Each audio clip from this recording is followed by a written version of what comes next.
ती प्रार्थना ह्या चॅनलमध्ये तुमचं खूप खूप स्वागत आहे. श्री स्वामी समर्थ. आज मी तुम्हाला असा उपाय सांगणार आहे ज्याच्याने आपलं कर्ज फिटतं. भरपूर जणांच्या डोक्यावर कर्ज असतं, काहीतरी मुलांच्या शिक्षणासाठी घेतलेलं असतं, घरासाठी घेतलेलं असतं किंवा काहीतरी कारणांसाठी आपण कर्ज घेत असतो. कर्ज घेण्याची कुणालाच हौस नसते, पण कर्ज होतं. अशा काही गोष्टी आपण करत असतो, त्याच्याने आपल्या डोक्यावर कर्ज होतं. याच्यात लाज बाळगायची काहीच गरज नाही, पण ते फिटावं असं जर तुम्हाला वाटत असेल, बघा प्रयत्न करायलाच पाहिजे, पण आध्यात्मिक गरज सुद्धा आपल्याला लागते. त्यामुळे तुम्ही जर हा उपाय केला तर निश्चितचपणे तुम्हाला मार्ग मिळतील, प्रगती होईल, यश येईल, हाताशी पैसा येईल आणि त्याच्याने तुमचं कर्ज फिटेल. तर तुम्हाला हा उपाय करायचा आहे. अतिशय छोटा आहे आणि आपल्याला लोंगांचा उपाय आहे हा.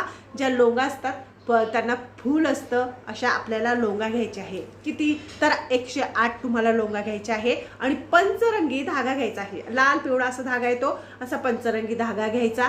बाजारात मिळतो 10 रुपयाला आणि 108 आपल्याला फुलाच्या लोंगा आणायच्या आहे. त्या लोंगा आणल्यानंतर तुम्ही ज्या वेळेस माळ गुंफणार, हा उपाय तुम्हाला मंगळवारच्या दिवशी करायचा आहे. तर मंगळवारी, कारण की हनुमंत भगवानांचा वार आहे, त्यामुळे मंगळवारच्या दिवशी करायचा आणि तुम्ही संध्याकाळी सकाळी कधी पण करू शकतात.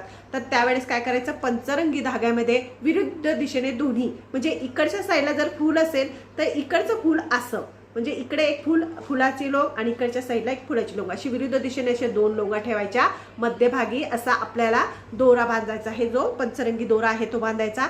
दोरा ते ज्यावेळेस तुम्ही माळ तयार करणार त्यावेळेस श्रीराम जय राम जय जय राम किंवा स्वामी समर्थ महाराजांचा मंत्र किंवा तुम्ही हनुमान चालीसा सुद्धा लावून शकतात. पण शक्यतो श्रीराम जय राम जय जय राम ह्या नामाचं नामस्मरण करायचं आहे आणि त्या लोंगा अशा बांधत जायच्या आहे. विरुद्ध दिशेने दोन्ही लोंगा घ्यायच्या, अख्ख्या घ्यायच्या आहे, फुलाच्याच घ्यायच्या आहे, तुटलेल्या फुटलेल्या लोंगा घ्यायच्या नाही. असं तुम्हाला करायचं आहे. आता जोपर्यंत तुमचं कर्ज फिटत नाही तोपर्यंत करा, किंवा 11 करा, 21 करा, असं संकल्प करायचा. आणि हनुमंतांच्या मंदिरात त्या बांधल्यानंतर, म्हणजे नामस्मरण करून त्या अशा बांधल्या जातात. त्या बांधून झाल्यानंतर ती माळ आपल्याला हनुमंत भगवानांच्या गळ्यात टाकायची आहे. असं केल्याने तुमचे जे कर्ज आहे ते फिटणार, तुमच्यावर आलेल्या संकटांचं निवारण होणार, प्रगती होणार, पैसा येणार, पैशाचे मार्ग मोकळे होतील. तर हा उपाय करून बघा करायला काहीच हरकत नाही. करून बघल्यावरच आपल्याला अनुभव येत असतो.